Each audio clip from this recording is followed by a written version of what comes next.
Sheamus का हारने का दुख एक तरफ और सैथ रॉलिंस की दाढ़ी कटवाने का दुख एक तरफ। सैथ रॉलिंस की एक और तस्वीर वायरल हो चुकी है। इससे पहले दोस्तों वो एक फैशन शो के दौरान दिखाई दिए थे अपने वाइफ यानी कि दोस्तों बैकी के साथ, जहां उन्होंने दाढ़ी कटवा रखी थी। वो ऐसा लग रहा था कि शायद से थोड़े बहुत बाल है चेहरे पर, लेकिन जो ये नई तस्वीर सामने आई है बिल्कुल ऐसा लग रहा है कि 18-19 साल का कोई छोकरू है जो कि स्टील स्टेप पर बैठा हुआ है। यहां दोस्तों सैथ फ्रिकिंग रॉलिंस का जो लुक है मुझे तो बिल्कुल भी पसंद नहीं है, लेकिन हाँ इसमें खास चीज क्या है कि सैथ रॉलिंस दोस्तों अपने ओल्ड डेज के जैसे दिख रहे हैं, जैसे कि डब्ल्यूडब्ल्यूई में आने से पहले वो दिखाई देते थे। सैथ रॉलिंस के चेहरे पर एक भी बाल नहीं है और जूम करके दोस्तों अगर आप देखेंगे यहां सैथ रॉलिंस कुछ चीज रिकॉर्ड कर रहे हैं और इसमें ध्यान देने वाली चीज क्या है कि स्टील स्टेप पर बैठकर रिकॉर्ड कर रहे हैं। तो कहीं ऐसा तो नहीं कि सैथ फ्रिकिंग रॉलिंस ने अपना पूरा गिमिक ही चेंज कर दिया है। सैथ रॉलिंस को दोस्तों हमेशा से गिमिक चेंज करने के लिए जाना गया है, लेकिन गाइस यहां जो ये नया लुक है काफी सवाल निशान पैदा कर रहा है। होप सो ऐसा कुछ ना हो, क्योंकि सैथ रॉलिंस का एक गिमिक काफी कूल है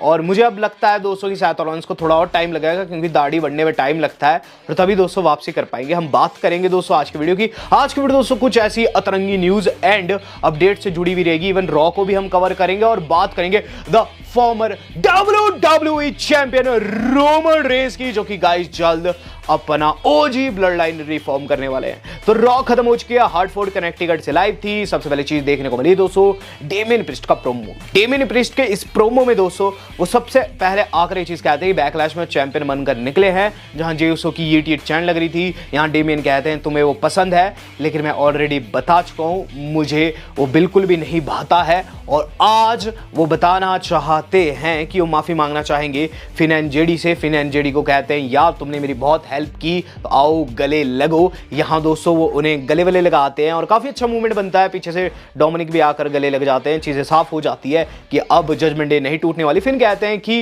well guess so Drew McIntyre injured है और ऐसे में मैं King of the Ring tournament में आगे बढ़ता हूं। यहां काफी ज्यादा खुश थे और गाइज इस पर एडम पेयर्स ने आकर खुशी बर्बाद कर दी। पेयर्स कहते हैं कि ऐसा बिल्कुल भी नहीं होने वाला है कि तुम सीधे आगे चले जाओगे बच्चू, ऐसा नहीं होगा। तुम फेस करोगे एक बंदे को इस क्वालिफायर में जो कि उन्होंने बोला किंग ऑफ द रिंग का, और ये बंदा कोई और नहीं, यह मेन इवेंट उसो यानी कि जे उसो। जे उसो की एंट्री भी काफी तगड़ी एंट्री थी और उसके बाद जे उसो वर्सेस फिन बैलर देखने को मिला। Match was absolutely good. Match के मिड में दोस्तों वहां ड्रू मैकिंटायर भी आ जाते हैं। एक स्पीयर लगा चुके थे जे, लेकिन जे ने दोस्तों वहां ध्यान नहीं भटकाया अपना और दूसरा स्पीयर लगाकर फिन की पिन कर दी और आगे टूर्नामेंट में बढ़ गए हैं। ड्रू मैकिंटायर को दोस्तों एडम पेयर्स पकड़ते हैं बैक स्टेज और पूछते हैं ऐसा क्यों कर रहे हो। ड्रू कहते हैं कि यार वहां मुझे होना चाहिए था। एडम पेयर्स कहते हैं किंग ऑफ द रिंग में तू नहीं लड़ सकता क्योंकि तू मेडिकली क्लियर नहीं है।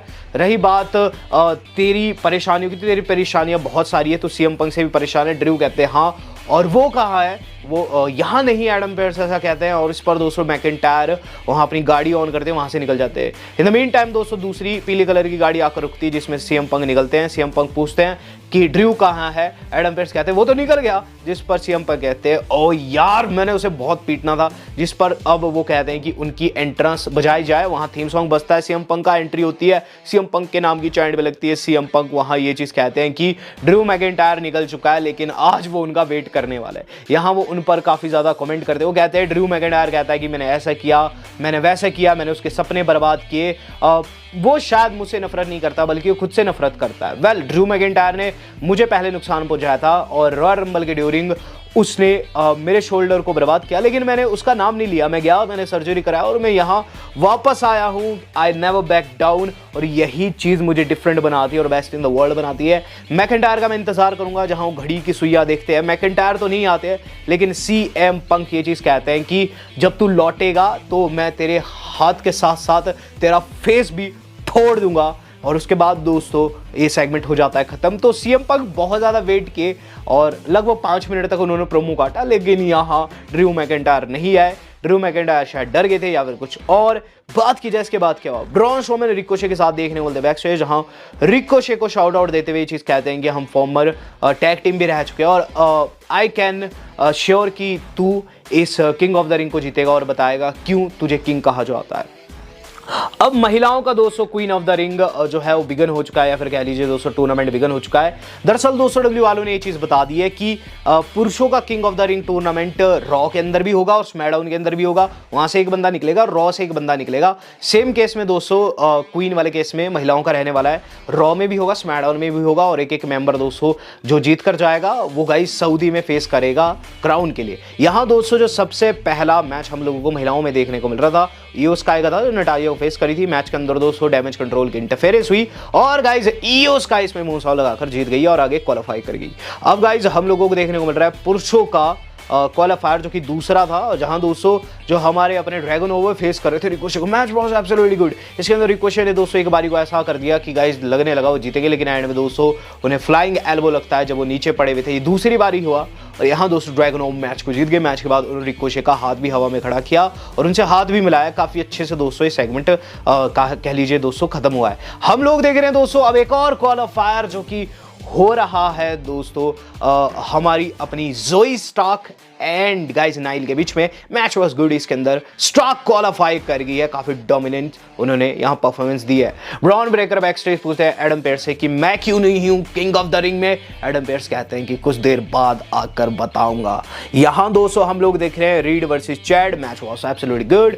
मैच के अंदर क्या चीज देखने को मिलती है, जहां चैड जीतने वाले थे, सेमी ज़ेन गुस्सा आते हैं, अटैक कर देते हैं चैड के ऊपर, ब्रॉनसन रीड पर दोस्तों उन्होंने काफी तगड़ा अटैक किया, लेकिन रीड फिर थोड़ी देर बाद अंदर घुसाते हैं रिंग में और दोनों को ही पीट के वहां से निकल जाते हैं। बैक स्टेज एडम पेयर्स से मुलाकात होती, रीड कहते हैं उन्हें चैंपियनशिप चाहिए। इन द मीन टाइम दोस्तों हमें चीज देखने को मिल रही है कि गाइस कार्लिटो जजमेंट डे में घुसने की कोशिश करते हैं, वहां आते हैं डोमिनिक के साथ। वहां डेमिन कहता है मैं नहीं भूला हूं तुमने पोर्टो रिको में मेरे साथ क्या किया था, तो यहां से पहली फुर्सत में निकल जाओ। तो यहां दोस्तों जेडी के दोस्त यानी कि कार्लिटो को लेने से मना कर दिया है डेमिन प्रिस ने। हम लोग देख रहे हैं दोस्तों अब सेमी ज़ेन की तरफ से सेगमेंट। सेमी ज़ेन कहते हैं कि अगर मैं परेशान हूं, इमोशनली मैं हर्ट हूं, तो मैं प्रोफेशनली भी हर्ट हूं, एंड आई थिंक इसका एक ही सॉल्यूशन है at King of the Ring and Queen of the Ring Saudi में मैं दोनों को फेस करने के लिए तैयार हूं। It gonna be a triple threat between me, Chad Gable and Bronson Reed. तो गाइस यहां उन्होंने कंफर्म कर दिया कि ट्रिपल थ्रेट होने वाला है। हम लोग देख रहे हैं दोस्तों अब एक और मैच की कंफर्मेशन। बेकी लिंच आती है, बेकी लिंच का इंटरव्यू होता है। इस पर्टिकुलर इंटरव्यू में दोस्तों कोल उनसे काफी अजीबोगरीब सवाल पूछते हैं उनके फैशन के बारे में, ये वो सो फिर ओपोनेंट्स के बारे में। इन द मीन टाइम दोस्तों लिव मॉर्गन आ जाती। लिव मॉर्गन कहती है कि उन्हें अपॉर्चुनिटी चाहिए क्योंकि वो है जो बेकी कभी नहीं बन पाई। उन्होंने रिया रिप्ले को इंजर्ड किया है, इवन वो farmer champion money in the bank भी विनर रह चुकी है। बेकी कहती है ओके दैट्स इट, अगर तुझे मौका चाहिए तो मैं किंग ऑफ द रिंग में तुझे फेस करने के लिए तैयार हूं, तुझे मैं अपॉर्चुनिटी देती हूं। तो ये मैच भी कंफर्म हो गया। लेकिन इसके बाद दोस्तों डकोटा काई एंड डैमेज कंट्रोल ने उन्हें घेर लिया। लिव तो दोस्तों छोड़ के चली जाती है बेकी को, बेकी फंस जाती है, बेकी की पिटाई उन्हें लगती है, लेकिन वहां आ जाती है वॉलकरिया एनएक्सटी की सुपरस्टार है, ब्रांड न्यू ड्राफ्ट हुई है, उन्होंने बचा दिया बेकी को और उसका वॉलकरिया वर्सेस डकोटा काई भी हुआ। मैच के अंदर दोस्तों वॉलकरिया जीत गई है, काफी तगड़ा दोस्तों उनका विन आया। हम लोग देख रहे हैं दोस्तों अब अपना main event of the evening. तो guys main event of the evening था गुंथर वर्सेस शेमस, और गाइस 2021 में इनका मैच हो चुका है और शेमस हार चुके हैं। यहाँ शेमस के ऊपर काफी ज्यादा दबाव था और गाइस मैं दिल से चाहता था कि शेमस इसके अंदर जीते, लेकिन इसके अंदर काफी सैड एंडिंग हुई, लिटरली दिल टूट गया।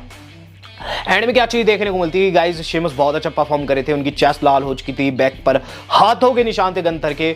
वो गाइस अपना 17 ब्लो मारते हैं, 17 बार दोस्तों चेस्ट पर अपना शॉट मारते हैं। गंथर दोस्तों आधे हो गए थे, लेकिन यहाँ जो हमारे अपने गंथर के दोस्त है ना लुडविग कार्लसन, उन्होंने काफी गलत किया गाइस। उन्होंने टांग पकड़ ली दोस्तों शेमस की, और गाइज वो तब पकड़ी जब रोप के ऊपर फंसी हुई थी और रेफ ने देख भी लिया, लेकिन इंजर्ड कर दी दोस्तों उन्होंने शेमस की लेग, और उसके बाद गंथर ने उस पर काम किया और एंड में दोस्तों उन्हें क्रैब लगाकर दोस्तों वहां कह सकते हैं सबमिट करवा दिया। काफी सैड एंडिंग थी, दिल टूट सा गया गाइस, लेकिन गंथर आगे क्वालिफाई कर चुके हैं। मुझे लग रहा है दोस्तों किंग वही बनेंगे, क्योंकि जैसी उनकी परफॉर्मेंस थी वो 5 स्टार थी, मैच 5 स्टार था। शेमस को दोस्तों बहुत बहुत शुभकामनाएं, जैसे उन्होंने मैच हम लोगों को दिया है, सैल्यूट है गाइस शेमस को, लिटरली दोस्तों शेमस हमारे वेटरन सुपरस्टार है और इस तरीके की परफॉर्मेंस आई थिंक शेमस जीतना यहाँ डिजर्व करते थे।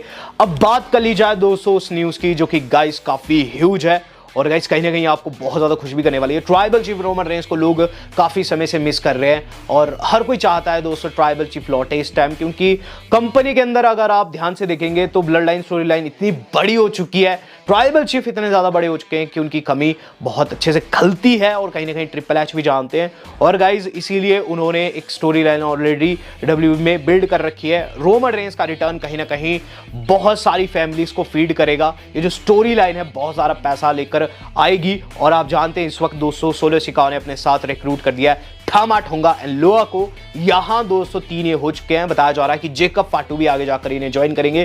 तो रोमन रेंस जीमीएन जे के साथ तो होंगे लेकिन फिर भी एक मेंबर कम होगा। तो अपडेट क्या है पीडब्ल्यू क्रॉनिकल के अनुसार गाइस क्या करके बताया जा रहा है कि ओरिजिनल प्लान्स इस वक्त डब्ल्यूडब्ल्यूई के क्या थे कि सेमी ज़ेन को दोस्तों वापस लाना है ब्लड लाइन में, रोमन रेंस की ओजी ब्लड लाइन में।